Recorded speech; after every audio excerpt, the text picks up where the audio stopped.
I just saw Mary. Did she hop off? I thought I saw her online. I see her, but I don't see her.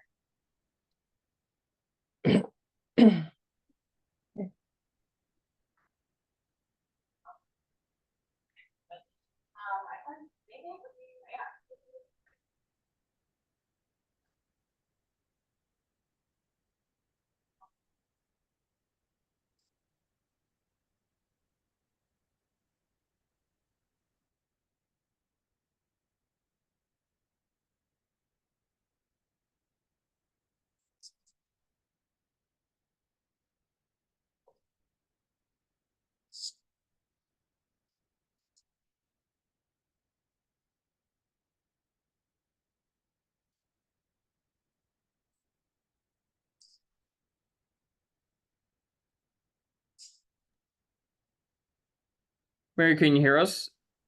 Or are you able to use your microphone? I'm not sure what's happening on your end.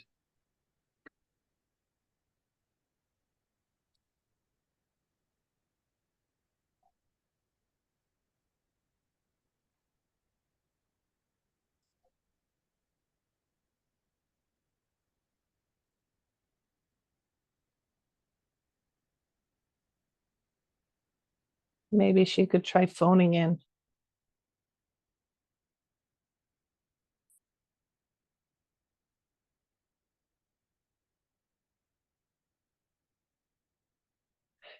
Yeah, good idea.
So we did have a number join us. I'm unsure if that's Mary.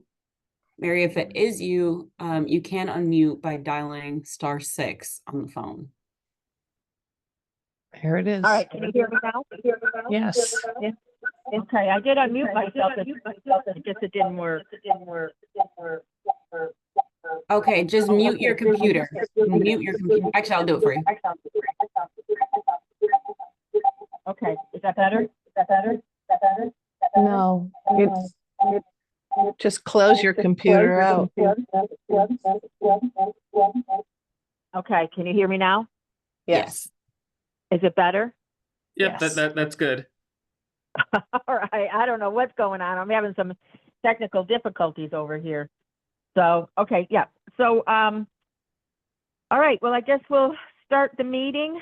So I'll call the meeting for the Greater Waterbury Transit June 12th, 2024 meeting to order. Can I have roll call, please? Pat, Patricia, or Yes. Kevin? Yes. Kathy Anderson. Betty Bajek. Trish Bauer. Debbie Bourneval. Jacqueline Butler Thomas. Joanne Capoletti is here. Also, as Debbie is here. Jane Dunbar is here. Kevin Ellis is here. Meg Hafner is here. Karen Harvey. No. Mira Levasseur. No. Alita Looker I'm here. is here. Jan Nazeski is not here. Guess that's the way it is, I guess. What? Oh, It's not, okay. that is different than we was telling you here. Mary Marone is here. On here. Richard Already. Nakatsuka Okay. is not here. Joanna Rogalski is not here. Kevin Tedesco, not here. Stephanie Thoreau is here. Yeah, I'm here. Maria Vaccarelli, no. Christopher Vega, no. John Wardzala, no. Ernest Wright, no. And from NVCOG, I see Tayo, Jack, and Richard are here. Did I miss anybody?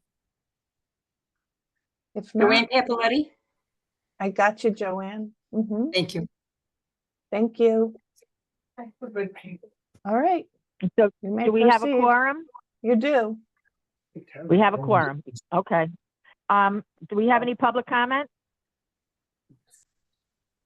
Perfect, thank you. None. We'll move on. Can I have a motion for the approval of minutes, the March meeting? I'll make that approval for the March meeting. Joanne Capoletti. Second? I'll second it. All in favor? Aye. Aye, okay. I guess I'll make a motion that we redo our election of officers. Excuse me, second? as the director of the meeting, it is inappropriate for you to make a motion. No, I can make a motion that because if we have to redo we have to redo the officers. So I could make the motion that we open up the election of officers. Well, I can say I moved, we discussed the election of officers because I'm on. Right, of course. That's why I'm But asking that we Okay. open it for names. Yes. Okay, you don't need a motion because it's on the agenda. So you just Okay, want to well- go to the next item, which is election of officers and discussion of board directors membership, chair, vice chair, treasurer, secretary. What you'll do is discuss and then somebody will nominate. All right, well, start discussing. Has anybody had a meeting to discuss the fact that they will or will not be members of the board, of the directors? I mean, how can we work ahead on this? How can we elect anybody if we don't know if, say, the current members are feeling like they're eligible to or anxious to take on the role?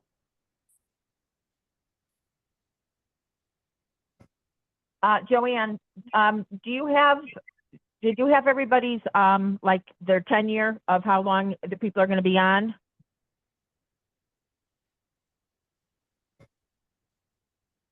Okay, Joanna is not with us today. Okay, well, the only way we would know is if we know how long people's terms are. So do most of you guys know how long your terms are? Not really. Well, who was, if you were appointed, were you appointed with an end date? Yeah, And do you know it? I can get it. If I may make a suggestion, why don't we here at the NVCOG take a look into that and table this for the next couple of items, and then we can revisit this perhaps after item 5. All right, I'm good with that. So we'll table it for now. We'll move on to well, let's go to open discussion then. Anybody have anything else to discuss? I have on here some bylaw updates Betty sent me. Let's hear them. It's all it says on here is call for directors to serve on 3-person working group to review bylaws and suggest revisions. And COG staff is to support the review process. So anybody interested in being on the committee to review the bylaws? And if I can just add a few more comments here as well. So the operating bylaws for the board of directors here are quite dated. In the time since they were last adopted, some rules have changed at the state level regarding virtual and hybrid meetings and the public participation in those types of meetings. So we just want to do a quick revisit, make sure that the bylaws align with all of the current requirements for a board of this type. Okay, sounds good. Anybody interested? Served the last time, and so did Stephanie and Betty Bajek, the 3 of us. I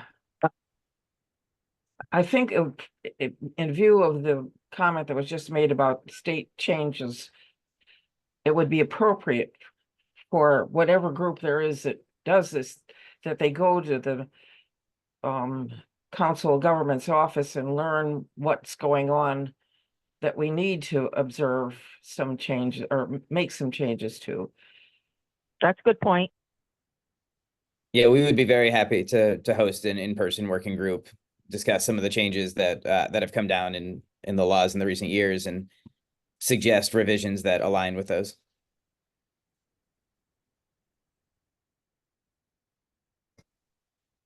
I'm willing to serve, but I'm not going to serve by myself. Well, how about if we do this? How about if people that are interested, maybe you can just email down and you know, give your name and form a group from there.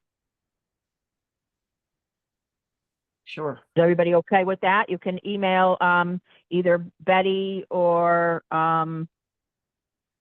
Joanne or Kevin. Is that okay? Sure. Give you Okay. a little bit of time to think about it, and then maybe plan when you can meet. Yeah, that sounds good.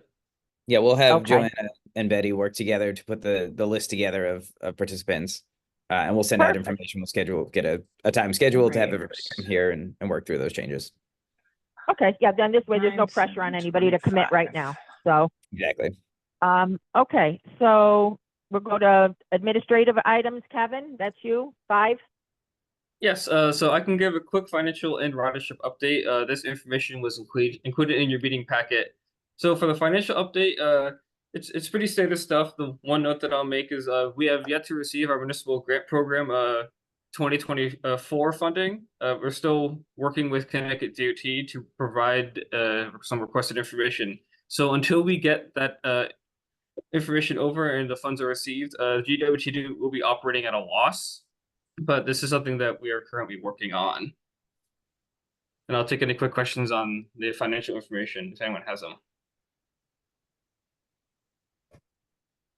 All right, hearing none, I'll continue to the ridership update, which is also included in your packet. Looking at the dial ride information, we are 2024 has been about the same as 2023, except for a big uptick starting in April of this year. This is because Watertown had an inquiry to get additional dial ride service for an extra day. So that is the increase that's the uptick there, and this kind of shows there is a demand for extra service out there, so we should be providing that service if possible.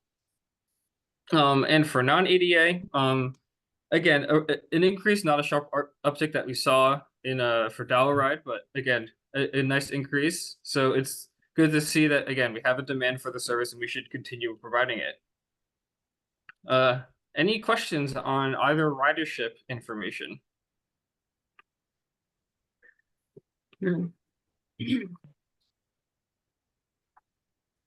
All right. And actually, if I can, I just want to make one clarification. Yes. Watertown has requested an extra day, and we are working with NET and the town to advance that. It has not happened yet. Okay, gotcha. Thank you. Thank you for the clarification. So again, shows that with the additional day, we can expect an even bigger uptick.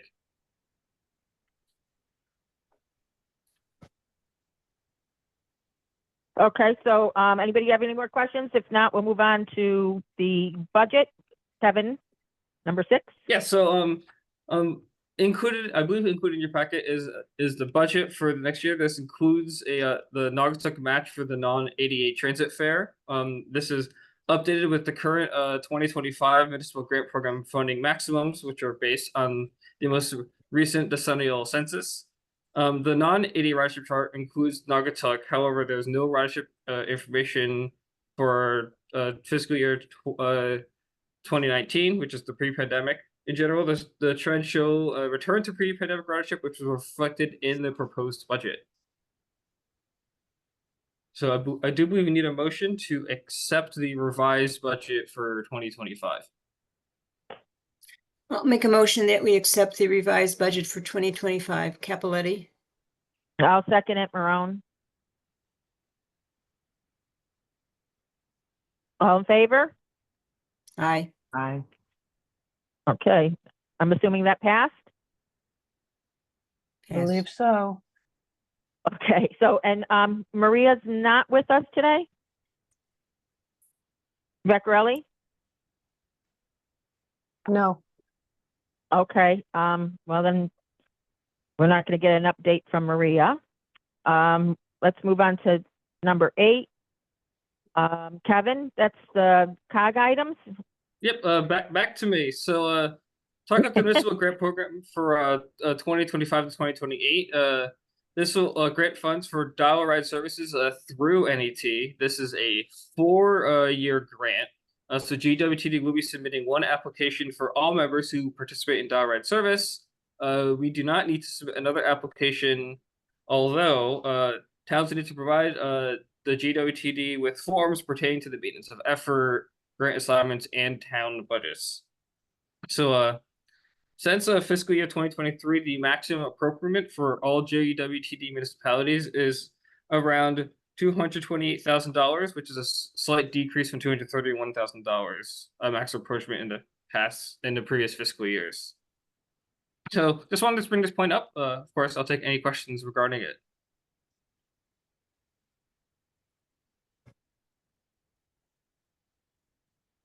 And just to, again, discuss a little further here. So the municipal grant program, it's all state funded dollars. It is a 1-to-1 match for communities that provide any type of transit service with a particular focus on providing service to elderly or disabled riders. There has been a few recent changes to the program. So it used to be that towns who were independent just submitted on their own. Towns that were part of an aggregating group, like the Greater Waterbury Transit District, would submit a joint application. In the new program, all applications go through the councils of governments. And so that gives us a chance to review and see if there's additional opportunities for cooperation or crosstown shared services. So in our case, nothing changes for Greater Waterbury Transit District towns. You will still submit, or your town still submit through us. They get aggregated into a single application from the GWTD. But we do have additional opportunity now to review some of the towns who have not previously participated and see if there's additional opportunities for cooperation across them.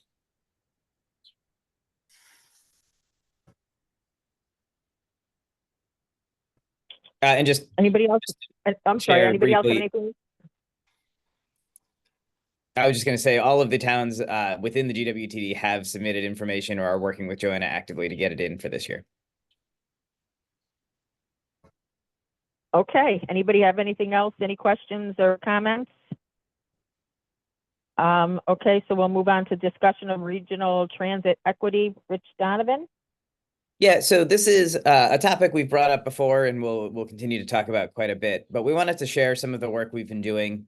As many of you know, the Waterbury area has a pretty limited public transit network, especially when compared to the other major cities here in Connecticut, right? Waterbury is the 5th largest city in the state, but receives significantly less total transit operations than the 4 other largest. And so we at NVCOG have been looking at a couple of things, including primarily an analysis of the total amount of service provided for Waterbury and surrounding towns compared to the similar districts around the other 4 largest cities. Kind of unsurprisingly, I think anybody who's ridden the bus here can guess pretty easily that the level of service is certainly lacking. There's a lot of opportunity to provide additional services that not only are beneficial to to our riders here using Dial-A-Ride or paratransit services, but to all riders. And so we've been working regularly with the city and with the DOT to look at some of these issues and start proposing some solutions to help bring the service level here in Waterbury more in parity with those in the surrounding communities or the surrounding cities here in Connecticut.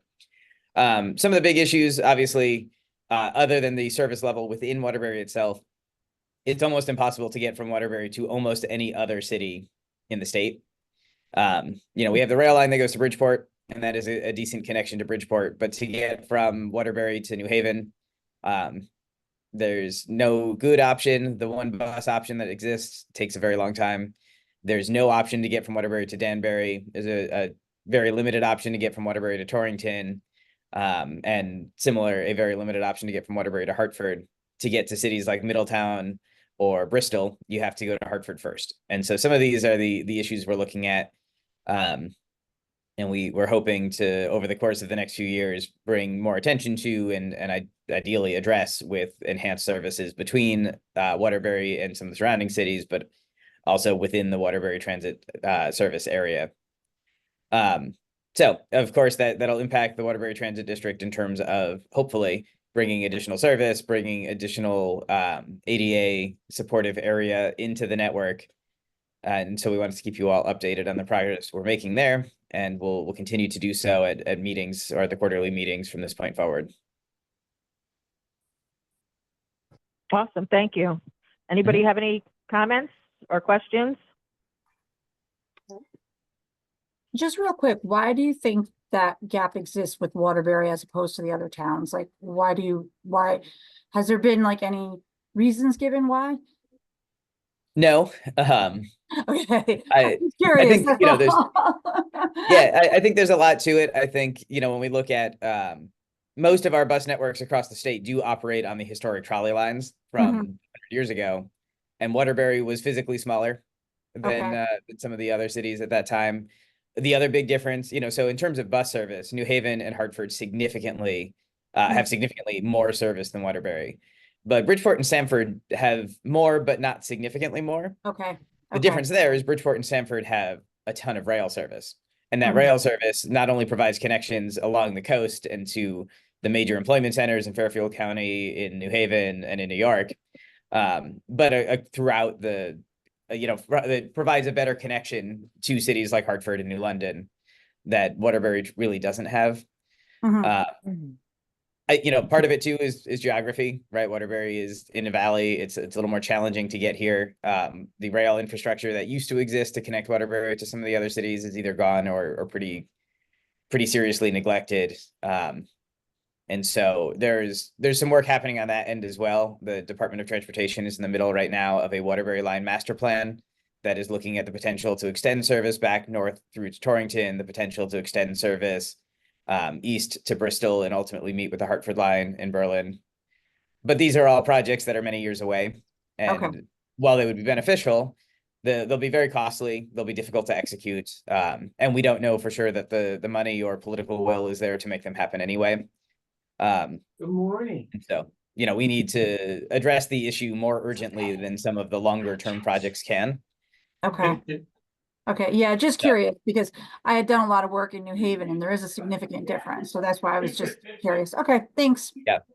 I think part of it too is just visibility. You know, New Haven, DOT employees mostly live and work around Hartford. Many live and work around New Haven. New Haven is a more visible city for the state, you know, certainly for people passing through, but also we have a lot more travel to New Haven from out of state. And so that those things, I think they stick out in the legislature's mind.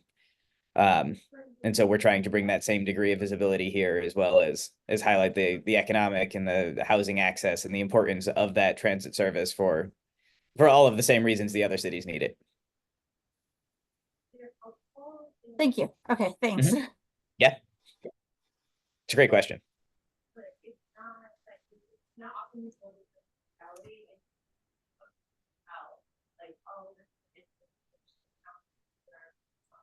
And then, Mary, if I can, looking at the list of existing terms, I believe the only one that expires in the course of the next year is Betty, who is likely to be reappointed, I'm sure, but her term technically expires on November or in November of this year.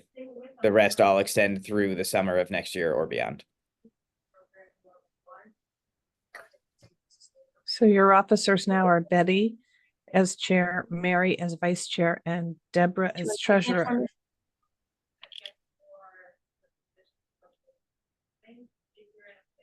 Don't know who your secretary is. So one of the things we wanted to talk about is the secretary position has been unfilled for many years. The NVCOG does technically serve as the secretary for the board of directors and will continue to do so. However, what it means not having a board member serve as the secretary is that if the chair and vice chair are unavailable, the meetings cannot operate. And NVCOG staff are not available or not allowed to step in and run the meetings in place of an elected secretary.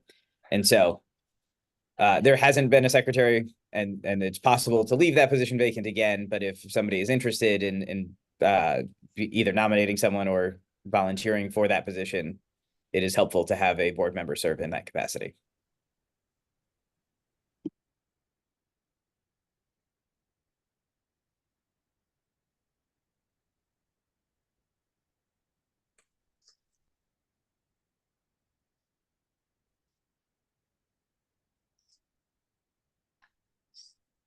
So And Mary, if you are still there and paying attention, you're muted again, and so it's *6 to unmute the phone.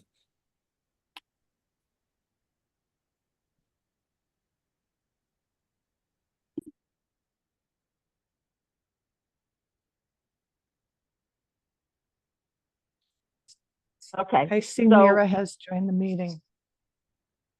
who? Mira Levasseur. Hi, good Has- morning, okay. everyone. I'm sorry for being late. I had a meeting that ran over. I hope everyone's doing well. Great. Good morning. Okay, so what I started to say, but not realizing that I was muted, is that we can either proceed with motions and election of officers, or we can make a motion to table it till our next meeting when Betty is back. So, someone let me know.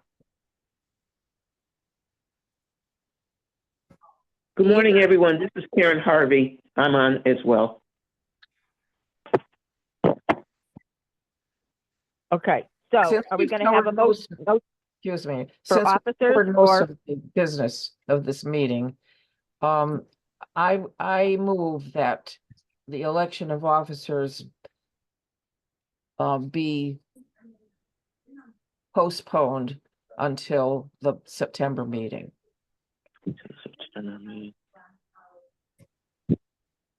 Have a second for that? I can second it. You are, Stephanie Thoreau? Okay. All right, all those in favor? Aye. Aye. Any opposed? Madam Chair? Okay, yeah. Madam Chair, this is Karen Harvey. Is there a discussion before this vote? We can have a discussion, sure. All right. Why are we postponing the election of officers? I'm asking if you want to make a motion to postpone it. It seems like not everybody's on board, or we're not getting any names, we're not getting anything. Okay, all right. Just wanted And that it's clarification. not Thank you. here. Okay, I got Not this. here. Okay. Thank you. You're welcome. So I have a motion and a second to table the election of officers to the September meeting. Any other discussions? All right. So all in favor now? Aye. Okay. All right, so moved. So we will put the discussion, the election of officers on the September meeting. Does anybody have, if anybody has anything else they want to discuss, they can reach out to Joanne for the next meeting, Okay. or Kevin. Can I have a motion to adjourn? Motion to adjourn. Karen Second, Harvey. Capoletti. All right. Okay, all those in favor? Aye. Aye. Aye, okay. Well, everybody have a nice summer. Talk to you in September. All right, you take care. Thank you all. We'll talk to you Take soon. care too. Bye, Thank you. everyone. Bye-bye. Bye. All right, bye-bye.